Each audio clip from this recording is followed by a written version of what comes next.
Video করতে ভালো লাগে না, এখন ভিডিও করতেই হবে, বড় ভিডিও তো দিতেই হবে। এখন এই যে বড় একটা ভিডিও নিয়ে চলে আসলাম। আমি এই যে মুরগির মাংস রান্না করতেছি, আর এটাকে কি কলা বলে আপনাদের এলাকায় ডাকে আমি জানি না, আমাদের এলাকায় বিচি কলা ডাকে। আপনাদের এলাকায় এটাকে কি নামে ডাকে অবশ্যই কমেন্টসে জানিয়ে যাবেন। হ্যালো গাইজ, আসসালামু আলাইকুম, সবাই কেমন আছেন? আমি ভিলেজ বিউটি থেকে একটা ব্লগ ভিডিও নিয়ে চলে আসলাম রান্নার, সবাই আমার সাথে থাকবেন। এখন আমি তেল দিয়ে দিলাম কড়াইতে, তেল গরম হয়ে গেছে। এখন আমি পেঁয়াজ মরিচ সব কিছু দিয়ে দেব। এখন আমি সাথে সাথে কাঁচামরিচ দিয়ে দেব, কাঁচামরিচ কেটে রেখেছিলাম, দিয়ে ভালোভাবে নাড়াচাড়া করব যাতে এটা পুড়ে না যায়। আর এটা যত ভাজা ভাজা করব তত এর স্বাদ দ্বিগুণ হবে। এখন পরিমাণ মতো দিয়ে দিব লবণ। লবণ দেওয়ার পরে আমি কেটে রেখেছিলাম চিংড়ি মাছ, সেই চিংড়ি মাছগুলো দিয়ে দেবো, কারণ আমি এটা চিংড়ি মাছ দিয়েই রান্না করব। তারপরে ভালোভাবে এটা আমি কষিয়ে নিব চিংড়ি মাছ দিয়ে, এর সাথে যাতে লবণটা ভালোভাবে মিশে যায় আর এই পেঁয়াজ মরিচের স্বাদটাও এর সাথে ভালোভাবে মেশে, সেই জন্য ভালোভাবে নাড়তে থাকবো। আমার অনেক দিন পরে ভিডিও দিচ্ছি, তাই কিছু মনে করবেন না। আর এই যে আম দিয়ে রান্না করব সেটাও আপনাদের দেখালাম।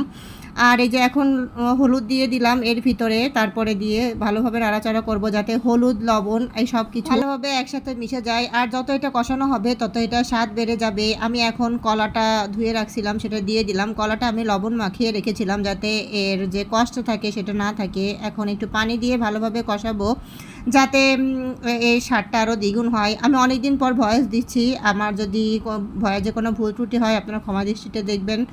আর এই যে এখন ভালোভাবে কষাবো যতক্ষণ পানিটা না শুকায়। এখন আমি ঢেকে দিব, ঢেকে দেওয়ার পর মানে কষাবো, ঢেকে দেবো যতক্ষণ কষানো লাগে। ঢেকে দেওয়ার পরে যে উঠাবো, উঠে পানিটা দেখেন শুকিয়ে গেছে। এখন ভালোভাবে নাড়াচাড়া করব যতক্ষণ, আর এটা যতই নাড়াচাড়া করবেন এর স্বাদ ততই দ্বিগুণ হবে আর ততই খেতে ভালো লাগবে। আর আপনারা সবাই এই ভিডিওটা সম্পূর্ণ দেখে একটা গঠনমূলক কমেন্টস করবেন যাতে আমি আরেকটা ভিডিও বানানোর উৎসাহ পাই। আপনারা যদি কমেন্টস করেন সুন্দর সুন্দর, আমার খুব ভালো লাগে আর আমি আরেকটা ভিডিও তৈরি করার উৎসাহ পাবো। এখন এই যে পরিমাণ মতো পানি দিয়ে দেবো, কষানো হয়ে গেল। তারপরে পানি দেওয়ার পরে ভালোভাবে নাড়াচাড়া করব যাতে সবগুলো উপকরণ একসাথে ভালোভাবে মিশে যায় আর খেতেও ভালো লাগে। আর এই জিনিসটা আম দিয়ে তো রান্না করলে তুলনা হয় না, আর এত ভালো লাগে। আমি এর ভিতর আম দিব, এজন্য এখন ঢাকনা দিয়ে ঢেকে দিলাম। একটু পর হয়ে গেলে আমি এটা সিদ্ধ হওয়ার পরে আমি আমটা দিব, না হলে এই কলাটা ভালোভাবে সিদ্ধ হবে না। এই জন্য আমি ভালোভাবে নাড়াচাড়া করলাম, দেখেন সিদ্ধ হয়ে গেছে। আর এই যে আমগুলো দিয়ে দিচ্ছি।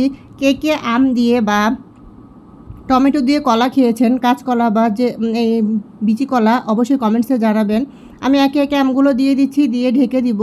তারপরে ফাইনাল লুকটা তো আপনারাই দেখবেন কেমন হয়েছিল। সবাই বলেছিল ভালো হয়েছে, আমি রোজা ছিলাম, জানি না কেমন হয়েছিল খেতে। সবাই বলছে ভালো হয়েছে। এখন ফাইনাল লুকটা দেখেন কত সুন্দর হয়েছে। সবাই লাইক কমেন্ট শেয়ার করে পাশে থাকবেন। সবাই ভালো থাকবেন। আল্লাহ হাফেজ, আসসালামু আলাইকুম।